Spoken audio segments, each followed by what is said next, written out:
Good morning दोस्तों। आज आपको हम सबसे बेटर ट्रिक बताने वाले हैं। वो भी क्या, आप थंबनेल में देखे होंगे। क्या देखे होंगे कि सर थंबनेल में देखे होंगे कि गांव में कोचिंग सेंटर शुरू करें, कैसे शुरू करें। ठीक है, ये चीज़ थंबनेल में देखे होंगे कि कैसे शुरू करें।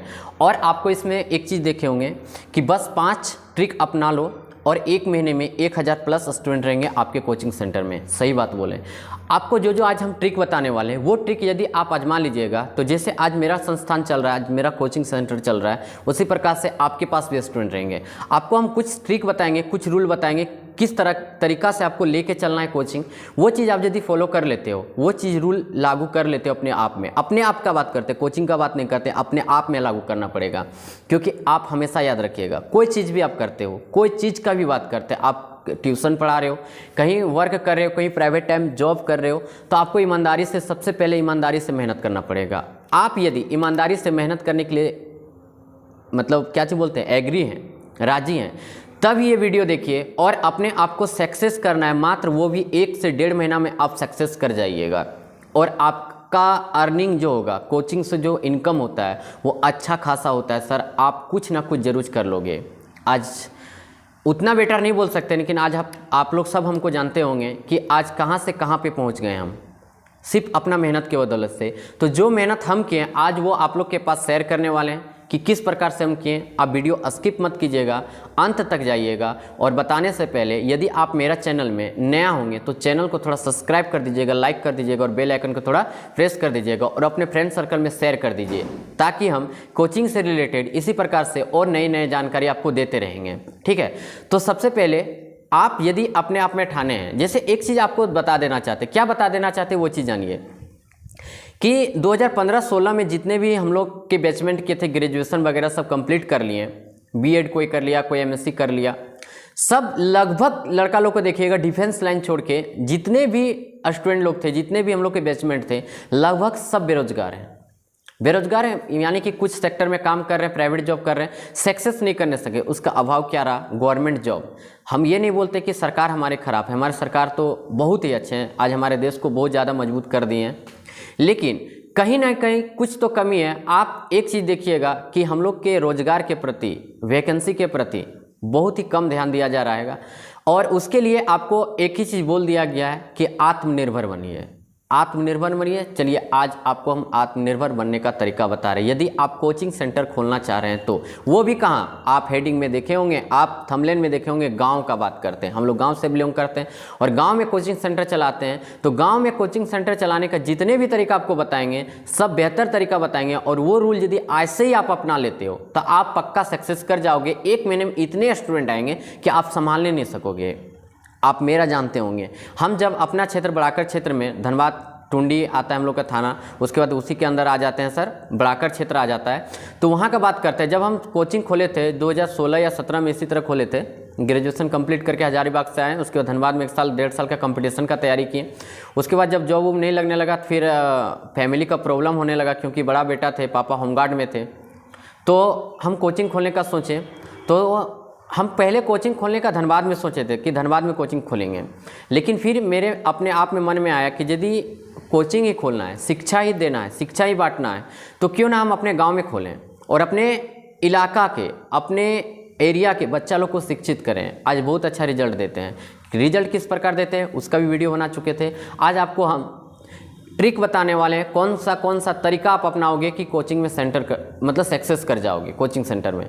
तो सर यदि आप वीडियो में मेरा नया होंगे फिर से बोलेंगे सब्सक्राइब कर दीजिएगा और शेयर कर दीजिएगा। चलिए वीडियो स्किप मत कीजिएगा, हम लोग तरीका पर आते हैं कि क्या क्या रूल आप अपनाइएगा। वीडियो स्किप मत कीजिएगा, नहीं तो समझ में नहीं आएगा। एकदम नोट कर लीजिएगा कि सर क्या क्या बताएं, क्या चीज़ बोलें कि कोचिंग में हम सक्सेस कैसे करेंगे। सबसे पहला रूल, आप यदि कोचिंग खोल रहे हैं, ठीक है, तो कोचिंग खोल दिए, आप ये मत सोचिएगा कि मेरे पास एक स्टूडेंट, एक के पास 100 स्टूडेंट आ जाएगा या 200 स्टूडेंट आ जाएगा।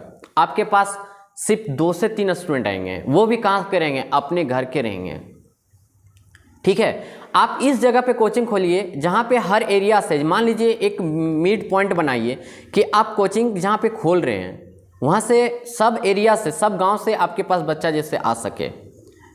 या आप घर में भी खोलना चाहते हैं तो वहाँ भी खोल सकते हैं, वहाँ से भी आप फेमस हो सकते हैं, सक्सेस कहीं से भी हो सकता है। लेकिन उसके पहले एक चीज़ बताना चाहते हैं, यदि आप कोचिंग खोलना चाह रहे हैं तो आपको जिद करना पड़ेगा। जिद करोगे तब जाके जीतोगे। यानी कि आप अपने आप में ठान लीजिएगा कि हमको अब सक्सेस करना है, किसमें, कोचिंग खोल के, उसमें जीतोड़ मेहनत करना है। किस प्रकार मेहनत करना है ये चीज़ पर आते हैं। तो मान लीजिए आप कोचिंग खोल दिए तो आपके पास 3 से 4 स्टूडेंट ही आएंगे, ज़्यादा नहीं आएंगे, वो भी अपने चचेरा भाई में कज़न में रहेंगे, आपके बाहर से नहीं आएंगे, गांव वाला ही रहेंगे। उसके पीछे आप मेहनत करने लगिए। उसको बोलिए कि आप जो स्टूडेंट आपके पास पढ़ रहा है उसको स्कूल जाता है, स्कूल में आपके बारे में बताने बोलिए। वो लड़का पर विशेष ध्यान दीजिए कि किस प्रकार से ये तेज होगा और स्कूल जाएगा और स्कूल में भी परफॉर्मेंस अच्छा दिखाएगा। गवर्नमेंट स्कूल में बहुत सारे स्टूडेंट आते हैं, वहाँ पे जब परफॉर्मेंस अच्छा होता है वो लड़का का, तो अपने आप स्टूडेंट लोग, उसका दोस्त लोग पूछता है कि यार तुम इतना फास्ट मैथ और साइंस कैसे बना ले रहा है। तो उस टाइम वो बोलता है कि हमारे एक सर हैं, वो हम लोग को मैथ बहुत बेहतर तरीक़ा से बताते हैं। उस प्रकार से, इसी प्रकार से आपका प्रचार होने लगेगा, तो हम भी पढ़ना चाहते हैं, वहाँ से स्टूडेंट आएगा। जब आपका कोचिंग शुरू हो गया, 10 से 12 बच्चा, 15 बच्चा, 20 बच्चा होने लगेगा, आप हमेशा कोशिश कीजिएगा। गाँव में एक्चुअली होता है क्या कि गाँव में जब हम लोग कोचिंग खोलते हैं ना, तो 10 का, 9 का, 12 का, और बच्चा लोग जो कॉपी में पढ़ता है, जैसे क से कमल, ख से खरगोश, ये सब पढ़ाते हैं, तो वो सब बच्चा का भी एडमिशन लीजिए, वो सब में इंटरेस्ट लीजिए। वो सब जो आपको अर्निंग देगा वो आपका 10 का विद्यार्थी नहीं देगा, क्योंकि छोटा बच्चा के पीछे आप मेहनत करोगे तो वो आपके पास 4 से 5 साल रहेगा। और मैट्रिक बच्चा पर आप ध्यान दोगे ज़्यादा और छोटा बच्चा पर नहीं दोगे, तो मैट्रिक वाला बच्चा आपके पास 6 से 7 महीना पड़ेगा, वो निकल जाएगा। आप छोटा बच्चा लोग पर ज़्यादा विशेष ध्यान दीजिए, सब बच्चा पर इक्वल ध्यान दीजिए, लेकिन छोटा बच्चा को आप नेगलेक्ट मत कीजिए, वो लोग का भी एडमिशन लीजिए। उन लोग पे अलग टाइप का मेहनत कीजिए और उन लोग पर किस प्रकार मेहनत कीजिएगा वो भी तरीका बताएंगे। तो हम पॉइंट पर कहाँ पर थे सर? हम पॉइंट पर थे कि सब बैच को एक साथ मत मिलाइए। आप कोशिश कीजिए 4 बच्चा क्यों ना हो, लेकिन सेपरेट बैच चलाओ। 10 क्लास का अलग रखो, 9 क्लास का अलग रखो, 8 क्लास का अलग रखो, उसके नीचे जो आता है उसका एक सेपरेट बैच बनाओ। और वो बैच में क्या पढ़ाओगे वो चीज़ भी तरीका बताएंगे आपको। क्योंकि हम लोग क्या करते गांव देहात में देखते थे कि जब हम लोग ट्यूशन पढ़ने जाते थे तो एक्चुअली हम लोग का क्या होता था कि टीचर लोग जब पढ़ाना चालू करता था उस समय क्या कर देता था सर कि आप जोड़ सीखो, घटाव सीखो, गुना सीखो और भागा सीख लो, उसके बाद भिन्न का जोड़, भिन्न का गुना। उसके बाद हम लोग सर को बोलते थे हाँ सर, और भिन्न के भागा नहीं होता है का? टीचर हाँ होता है। उतना सीख लेते थे हम लोग, अपने आप को माहिर समझने से लगते थे कि हम लोग को जोड़ घटाव गुना भागा सब कुछ आता है। लेकिन आप उसमें ऐड करो, प्लस माइनस सिखाओ, पॉइंट का जोड़ सिखाओ, और कौन सा बुक फॉलो करोगे बच्चा लोग का वो चीज़ भी बताएंगे आप। वीडियो में अंत तक रहिएगा। आप 110% जितना चीज़ भी बता रहे हैं यदि फॉलो कर लिए तो आप सक्सेस 110% श्योर रहिए कि आपके पास 1 से 1.5 महीना लगेगा समय। फर्स्ट बात वो हो गया सेपरेट बैच वाला, सेपरेट बैच बना दिए। नेक्स्ट आपको क्या बता रहे हैं कि आप अपना सिलेबस से पढ़ाइए, ना कि आप ट्यूशन खोल लिए हो और सिर्फ ट्रांसलेशन पढ़ा रहे हो। आप एग्जाम में बताओ कि कौन सा ट्रांसलेशन पूछता है। हम जानते हैं सैटरडे संडे ये सब एक्स्ट्रा क्लास में रखो, इंग्लिश ग्रामर से बताओ जो सिलेबस में है, ट्रांसलेशन भी पढ़ाओ, हर चीज़ पढ़ाओ। लेकिन आप सबसे पहले, आपका सबसे वर्क क्या है, सबसे पहला वर्क क्या, आप सिलेबस फॉलो करवाओ। सिलेबस जब फॉलो होने लगा सर तो आप क्या करने, आप मान लीजिए 10 क्लास का सिलेबस पढ़ा रहे हो, 8 क्लास का पढ़ा रहे हो, क्योंकि अभी 8, 9, 10 सब में बोर्ड का एग्जाम कर दिया है। आपका सबसे पहला वर्क क्या होगा कि आप ऑब्जेक्टिव क्वेश्चन पर जब विशेष ध्यान दो, हर चैप्टर का ऑब्जेक्टिव क्वेश्चन करवाओ, खुद से क्वेश्चन सेट करो। मेहनत, हम पहले बोले थे आपको मेहनत करना पड़ेगा। सिलेबस लेके चल रहे हैं, एक ऑब्जेक्टिव क्वेश्चन पढ़ा रहे हैं। अब बात आया यहाँ पे आपका सर क्या चीज़ कि 8, 9 तक, 7, 6 से लेके 8, 9 तक का आप कौन सा किस प्रकार पढ़ाओगे। आप एक सिलेबस लेके चल रहे हो और आपको एक बुक सजेस्ट करते हैं कि कौन सा बुक पढ़ाओगे। एक विद्यासागर अंक गणित, ठीक है, एक सागिर अहमद का विद्यासागर अंक गणित आता है जो नेतरहाट, नवोदय वगैरह सबका टोटल चीज़ दिया हुआ रहता है, जिसका हम लोग वीडियो भी हम बनाए हुए हैं, बहुत सारे चैप्टर हल किए हुए हैं। तो वो बुक आप फॉलो करवाओ लोग को। उसका साइंस का भी आता है, साइंस भी लेके चलिए, क्योंकि अभी मैथ और साइंस हर कंपटीशन में डाल रहा है। आप बच्चा को शुरू से मजबूत रखोगे तो अपने आप बच्चा लोग आपके पास आएंगे और रिजल्ट भी अच्छा होगा। आपको मेन फोकस है क्या कि रिजल्ट बढ़िया देना। ये हो गया सर क्लास 8, 9 में विद्यासागर अंक गणित का क्वेश्चन करवाओ, उसमें ऑब्जेक्टिव क्वेश्चन रहते हैं उससे बनाओ। वो बुक का खासियत ये चीज़ बता रहे हैं कि जितना चीज़ दिया हुआ है मैथ में हम लोग को जितना चीज़ सीखना चाहिए और साइंस में जितना चीज़ 10 के पहले सीखना चाहिए, टोटल चीज़ कवर किया गया है। जब वो विद्यासागर अंक गणित आपका बन जाएगा तो उसके आगे आप बढ़ जाइए, मोटा वाला बुक सागिर अहमद वाला लीजिए, उसको बनवाइए। ये हो गया। सेकेंड बात, आप मान लीजिए आज क्लास ले रहे हैं, आप आज क्लास ले रहे हैं, ठीक है, आप जितना भी चीज़ पढ़ाएं, आप 1 घंटा पढ़ाएं या 1.5 घंटा पढ़ाएं, जितना भी चीज़ पढ़ाएं, मान लीजिए मैथ में आप 10 क्लास का मैथ पढ़ा रहे हो, ठीक है, आप पहला चैप्टर वास्तविक संख्या पढ़ा दिए, रियल नंबर पढ़ा दिए हैं, आप 4 क्वेश्चन तो बताएं कि नहीं। ये 4 क्वेश्चन जब आप बता दिए तो आप लड़का लोग को बोलिए कि ये 4 क्वेश्चन में से कोई एक क्वेश्चन नेक्स्ट डे जब आप आओगे उसमें एक क्वेश्चन का आपको टेस्ट लिया जाएगा। आपको अच्छा से प्रैक्टिस करके आना है, समझना है, आपको बोर्ड पे बनाने मिलेगा, आपको बोर्ड में भी बताना है। और क्या कीजिए, जब नेक्स्ट डे आ जाता है तो एक एक पेज में उन लोग को क्वेश्चन बोर्ड में फट दबर लिख दीजिए, तुरंत लिख दीजिए। और क्या कीजिए कि बोलिए कि ये क्वेश्चन बना के देखिए, जो अब वो कॉपी जब जमा हो जाता है, अब जब फुर्सत होते हो तो उस टाइम चेक कर लो या उसी टाइम चेक कर लो, 10 मिनट का समय लगता है। हम हर रोज़ यही चीज़ करते हैं, हर रोज स्टूडेंट के पीछे ये चीज़ करते हैं, जो आज पढ़ाएं उसका कल हम टेस्ट ले लेते हैं। मान लीजिए साइंस पढ़ाएं, साइंस में कोई चैप्टर समझाएं तो वो चैप्टर में से जितना भी क्वेश्चन समझाएं या चैप्टर का टॉपिक समझाएं, लिखवाएं, उसका हम बोल दिए क्या कि आपको ये टॉपिक आपको कल लिखना पड़ेगा, तो उसको लिख के दिखाना पड़ता है। तो थोड़ा सा मेहनत लगता है, आलस टाइप का भी आएगा कि इतना मेहनत कौन करने सकता है। सर, पैसा कमाने के लिए और शिक्षा बांटने के लिए आपको मेहनत करना पड़ेगा। ये फर्स्ट हो गया कि हर रोज आप एक टेस्ट ले रहे हो। फर्स्ट बताया कि आपका सिलेबस से पढ़ाओ, विद्यासागर अंक गणित फॉलो करवाओ। उसके बाद बता दिया क्या सर आपको कि प्रत्येक दिन एक क्वेश्चन का टेस्ट ले लो जो आज पढ़ाते हो। उसके बाद एक आपका आता है साप्ताहिक टेस्ट, वीकली टेस्ट आता है। आप सप्ताह में सैटरडे हो या संडे, उस दिन आप एक टेस्ट लिया करो और वो टेस्ट का कॉपी खुद चेक किया करो, स्टाफ के द्वारा नहीं, आप अपने आप चेक कीजिए। उसमें देखिए कि आप एक सप्ताह में पढ़ाएं तो कौन सा बच्चा नहीं पढ़ने सका, और नहीं पढ़ने सका उसका भी बता रहे हैं, उसका क्या उपाय कीजिएगा जो नहीं बनाने सका। मान लीजिए आपके पास 20 स्टूडेंट हैं, एक क्लास में 20 स्टूडेंट है, 10 क्लास में 20 स्टूडेंट है, 20 स्टूडेंट का आप क्या कर लिए, 20 स्टूडेंट का टेस्ट ले लिए। उसमें से आप ये नहीं देख पाए, मतलब ये आप आशा नहीं रखिएगा कि 20 का 20 रिजल्ट आपका अच्छा दे देगा, उसमें से 8 से 9 अच्छा रिजल्ट देगा। आपका 10 से 11 बच्चा आपका क्या हो जाएगा कि अच्छा से पढ़ता नहीं है। अब उसके पास जाइए, उसको देखिए बनाने के लिए, आप उसका कॉपी चेक किया, वहीं से आप कैच कर लीजिएगा क्या कि ये बच्चा किस में मेरा कमजोर है। उसके लिए आपको संडे को उसको एक्स्ट्रा क्लास देना पड़ेगा और एक्स्ट्रा से सिखाइए सब कुछ। सेकंड वीकली टेस्ट खत्म हो गया। अब यहां से देखिए, आपको हम बताते हैं कि गांव देहात का सबसे बड़ा बात बता रहे हैं कि पेरेंट्स जब ट्यूशन आपके पास भेजता है या किसी के पास भेजता है तो वो बच्चा लोग क्या करता है, लगभग आपको बताते हैं, हम मार्केट बाजार शहर का बात नहीं करते हैं, आपका गांव देहात का बात करते हैं कि बच्चा लोग क्या होता है कि ट्यूशन जब आता है ना, तो ट्यूशन से जाने के बाद कॉपी किताब किधर फेंकता है वो चीज़ भी नहीं देखता है। पेरेंट्स एकदम दिकदिका जाता है, समझिए एकदम तंग हो जाता है कि यार तुमको टीचर कुछ पढ़ने के लिए देता है कि नहीं। तो 1 महीना से तुम जा रहा है, 1.5 महीना से 2 महीना से जा रहा है, तुम ना तो रात को पढ़ता है ना तो दिन को पढ़ता है। आप क्या कीजिए, हर एक स्टूडेंट को हर रोज कुछ ना कुछ होमवर्क दे दीजिए। इतना होमवर्क अपने में टारगेट लिख दीजिए कि उसको 2 से 3 घंटा उसको टाइम होमवर्क पर देना ही पड़ेगा, 3 घंटा का टाइम देना ही पड़ेगा। यानी क्या, आपको जीके से लिखा दीजिए, साइंस से लिखा दीजिए, मैथ में बनाने दे दीजिए, ताकि उसका 3 से 4 घंटा का टाइम वेस्ट हो, समझिए एक तरह का वेस्ट हो, यानी 3 से 4 घंटा टाइम देना ही पड़ेगा।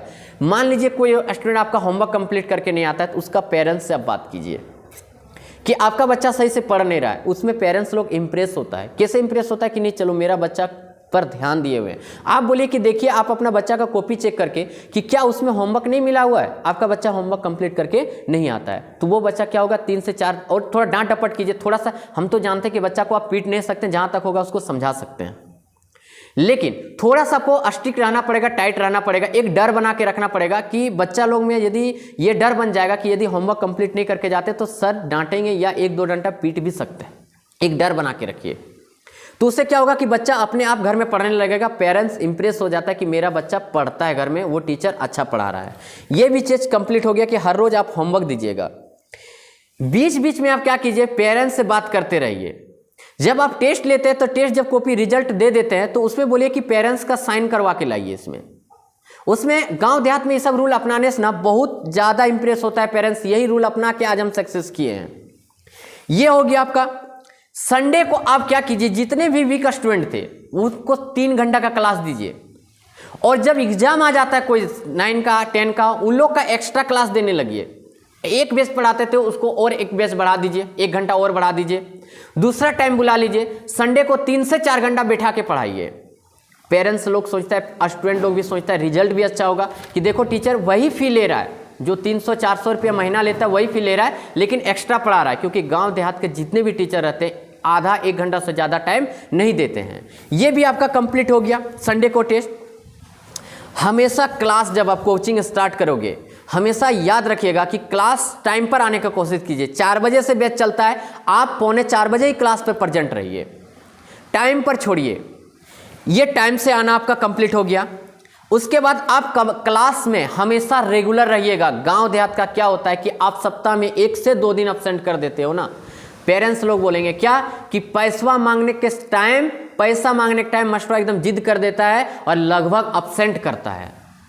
तो वो चीज़ आपको नहीं करना है। आप हमेशा क्लास में कोशिश कीजिए कि रेगुलर रहने का, ठीक है। ये भी आपका कंप्लीट हो गया। अब नेक्स्ट क्या है, आप हमेशा याद रखिएगा कि बच्चा लोग किताब ना के बराबर पढ़ता है। गांव देहात का बच्चा किताब के बारे में जानता तक नहीं है, वो जोड़ घटाव गुना भागा ट्रांसलेशन इतने तक रहता है। जितने भी झोला छाप टीचर हैं सब यहीं तक लिमिट रखे हुए हैं। आप कुछ स्टैंडर्ड करने का कोशिश कीजिए। उसका बुक में होमवर्क दीजिए किताब पढ़ने का, बोलिएगा कि आप ये किताब पढ़ के आना। इससे हम कोई वर्ड लिखने के लिए आपको दे सकते हैं, इससे क्वेश्चन पूछ सकते हैं। मान लीजिए गोपी के बारे में पढ़ना था या 2 बेलों की कथा के बारे में पढ़ना था, हम ये नहीं बोलते साइंस का बुक पढ़ने बोलिए, इंग्लिश का बुक पढ़ने बोलिए, ए लेटर टू गॉड जो है आप, या फिर आप हिंदी में पढ़ने के लिए 2 बेलों की कथा या कोई भी चैप्टर आप पढ़ने के लिए उसको दे दीजिए। अब उससे बोलिए कि इससे आपसे हमको कल आप आओगे तो हम इससे क्वेश्चन पूछेंगे। वो लड़का आपके डर से बोलो या पेरेंट्स के डर से बोलो, वो 110% घर में रीडिंग डालेगा और बुक रीडिंग डालेगा, वो अपने आप ठीक होने लगेगा। मान लीजिए किताब भी 1 घंटा तो पढ़ेगा ना, वो ये भी तो रूटीन में उसका शामिल हो गया। तो ये चीज़ भी आपका कंप्लीट हो गया। अब यहाँ से देखिए, आप क्लास में हमेशा रोज का क्लास का बात कर रहे हैं, पर डे का क्लास का बात कर रहे हैं, खास करके 6 to 9 का बात कर रहे हैं। हर रोज कुछ ना कुछ नया सिखाने का प्रयास कीजिए, कुछ ना कुछ नया चीज़ सिखाइए, कुछ ना कुछ नया ट्रिक सिखाइए, कुछ ना कुछ नया तरीका सिखाइए पढ़ने का, कुछ ना कुछ नया तरीका से बनाने के लिए सिखाइए। उससे क्या होता है कि बच्चा लोग पूरा इंटरेस्ट लेगा कि आज ये तरीका से ये चीज़ बनाने के लिए सीखें, कल जाएंगे कल वो तरीका से सीखेंगे। इसमें आप पक्का है फेमस हो जाइएगा कि हर रोज कुछ ना कुछ नया चीज़ सीख के आते हैं। अब आप बोलिएगा कि कुछ ना कुछ नया चीज़ हम कहाँ से सीखें, सही बात बोल रहे हैं कि आप हमको देखिएगा तो क्या हम परिपूर्ण हैं, हर चीज़ का जानकारी है हमको, मेरा कहीं कन्फ्यूजन नहीं होता है, हम क्या कहीं नहीं अटकते हैं, हर चीज़ में अटकते हैं, वो भगवान का देन है। मेरा ही वीडियो में तरह तरह का कमेंट आता था, फर्स्ट टाइम जिस टाइम पढ़ाते थे गाली तक का लिख के दिया गया था। आज यूट्यूब पर भी सक्सेस नहीं करते हैं यदि वो बंदा हमको गाली नहीं देता। आज उसको दिखाने के लिए आज हम सक्सेस कर गए यूट्यूब पर भी, भले कम व्यू आता है लेकिन मोनेटाइजिंग वगैरह सब तो हो गया, कुछ तो इनकम दे रहा है। आज वो लड़का को थैंक यू बोलना चाहते हैं हम, जिन्होंने हमको गाली दिया था और उसको दिखाने के लिए ये चीज़ हम किए कि देखो आज तुम गाली दिया नहीं, तुमको हम सक्सेस करके दिखा देंगे। और ये गाली जो दिया था उसको हम बहुत जल्द पोस्ट करने वाले हैं, आप लोग देखिएगा कि कितना गंदा गाली दिया था। तो आप याद रखिएगा, जब आप सक्सेस कीजिएगा, जब आपका नाम होगा उसके पीछे आपका बदनाम भी होगा। आप यदि सक्सेस कर रहे हैं तो आपके पीछे 10 जन लग जाएगा कि उसका पैर किस प्रकार खींचे, तो ये चीज़ का भी ध्यान रखिएगा। अब कुछ ना कुछ नया चीज़ सीखने के बाद था तो कहाँ से सीखिएगा भैया, इंटरनेट का इस्तेमाल कीजिए, यूट्यूब का इस्तेमाल कीजिए, हर चीज़ कुछ ना कुछ आप सीखिए। साइंस के बारे में सीखिए, खान सर को फॉलो कीजिए, वो एक महान टीचर हैं, वो एक ऐसा टीचर हैं, मान के चलिए वो एक समंदर हैं और हम लोग उनके पास एक चुल्लू भर पानी है। उनसे भी सीखिए, हर एक किसी से भी कुछ भी सीखा जाता है, वो चीज़ सीख के आप क्लास में पढ़ा सकते हो, उसके बारे में बता सकते हो। ठीक है सर, तो ये सब तरीका था आपका। और नेक्स्ट बात आप क्या है कि क्लास में कभी भी मोबाइल इस्तेमाल मत कीजिएगा। आप पढ़ा रहे हैं, बीच में आपका फ़ोन आ गया, आप मोबाइल में कुछ देर बात करने लगे, उससे खराब प्रभाव पड़ता है क्लास में। आप रेगुलर क्लास में कंटिन्यू 1 घंटा का क्लास लेते हो या 1.5 घंटा का क्लास लेते हो तो ये सब चीज़ मोबाइल से दूर रहिए। नेक्स्ट बात किया, आप बच्चा का बात किए थे कि 5 से 6, 7 का बच्चा को किस प्रकार पढ़ाइएगा। आप देखते होंगे बहुत सारा जन यहाँ पे होते होंगे कि जो ट्यूशन पढ़ाते होंगे, तो ट्यूशन पढ़ाते होंगे ना, तो मान लीजिए आपके पास 10 से 12 बच्चा हो गया जिसको कॉपी में होमवर्क देना पड़ता है, तो कॉपी में होमवर्क किस प्रकार दीजिएगा, तो वो चीज़ भी बताते हैं आपको। कॉपी में आप होमवर्क किस प्रकार दीजिएगा, आप हर रोज कुछ ना कुछ वर्ड मीनिंग 10 से 12 या 15 वर्ड मीनिंग याद करने दीजिए, जीके में याद करने दीजिए, साइंस में जीएस में 10 क्वेश्चन याद करने के लिए दे दीजिए। अब आप बोलिएगा कि 10 से 12 स्टूडेंट है सर, तो सबका कॉपी में कितना होमवर्क लिखें, कैसे याद करने के लिए दें, समय ही बीत जाता है। आपको हम तरीका बता दे रहे हैं।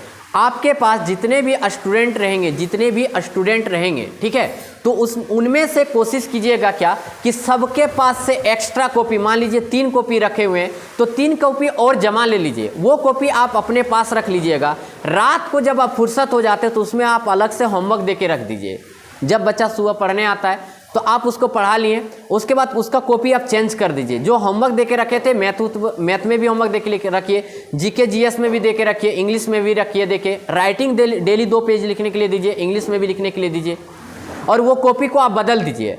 यानी क्या, आप जो 1 घंटा दे रहे हो उसमें सिर्फ पढ़ाने में समय बीत गया, आपको होमवर्क दे दिए हैं आप पहले ही, आपको समय देना पड़ेगा। एक चीज़ जानते होंगे आप, जब ये सब रूल फॉलो करने लगिएगा ना, आप नोट कर लीजिएगा, वीडियो को 1-2 बार और देख लीजिएगा, आप अपने दिमाग में सेट कर लिए होंगे कि क्या चीज़ बोलें। जब ये सब रूल आप फॉलो कर लीजिएगा तो आप पक्का सक्सेस कर लीजिएगा। लेकिन हम आपको सबसे पहले बता रहे हैं क्या होगा, जब जितना रूल बताएं आपको, ये सब जब आप फॉलो करने लगिएगा तो आप में सबसे बड़ा क्या आएगा जानते हैं, आलस आ जाएगा कि इतना मेहनत कौन करने सकेगा। आपको हम चीज़ पूछना चाहते हैं, बिना मेहनत का कुछ होता है सर?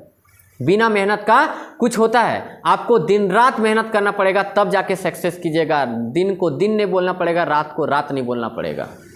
अच्छा, सबसे बड़ा प्रॉफिट क्या है, जब आप ट्यूशन पढ़ाना चालू कर देते हो तो इसमें क्या होता है कि 9, 10 ये सब का साइंस ज़्यादा फोकस कीजिए, मैथ ज़्यादा फोकस कीजिए। आप कंपटीशन लेवल के लिए भी प्रिपेयर्ड हो रहे हो, तैयार हो रहे हो। आपका जो चीज़ बचपन में छूटा हुआ था वो चीज़ सीखने को मिलता है। ट्यूशन पढ़ाने से क्या होता है, हम सीखते हैं, बहुत कुछ सीखते हैं सर। हम बहुत कुछ नहीं जानते थे, वो चीज़ भी सीखें। आज जैसे भी जहाँ भी हैं, जिस हालात पर भी हैं, अच्छे हैं। तो यदि आपको वीडियो अच्छा लगा होगा, यदि ये सब रूल अच्छा लगा होगा, तो प्लीज़ मेरा चैनल को थोड़ा सब्सक्राइब कर दीजिएगा, लाइक कर दीजिएगा और बेल आइकन को प्रेस कर दीजिएगा, और अपना फ्रेंड सर्कल में थोड़ा शेयर कर दीजिएगा, ठीक है। चलिए, पंकज सर की ओर से सर थैंक यू, धन्यवाद, जय हिंद, जय भारत, वंदे मातरम।